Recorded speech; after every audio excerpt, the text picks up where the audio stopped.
Nagole division పరిధి బండ్లగూడలోని పోచమ్మ ఆలయంలో ఎంతో ఘనంగా బోనాల పండుగ జరిగింది.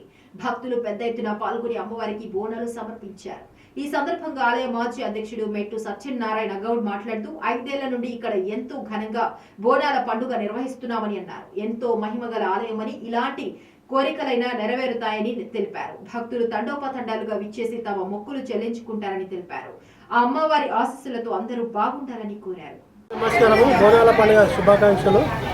ఇక్కడ మా నాగోల్ బండ్లగూడ గ్రామంలో ప్రతి ఏటా ఆషాఢ మాసంలో అమ్మవారికి బోనాలు సమర్పించుకుంటారు. ఇక్కడ గుడి పూర్వం చిన్నగా ఉండే మేమందరం కలిసి గ్రామస్తులు మరియు కాలనీవాసులు అందరూ చందాలు వేసుకొని ఇక్కడ గుడి నిర్మించడం జరిగింది. 2019లో ఈ గుడి నిర్మాణం చేపట్టడం జరిగింది. అప్పటి నుంచి కూడా భక్తులు తండోపతండాలుగా వస్తారు ఇక్కడికి. ఇక్కడ ఏ కోరిక కోరుకున్నా కానీ అమ్మవారు నెరవేరుస్తుంది. అందరూ చల్లగా ఉండాలని, అందరూ తెలంగాణ ప్రజలందరూ చల్లగా ఉండాలని అమ్మవారిని కోరుకుంటున్నాను. Thank you.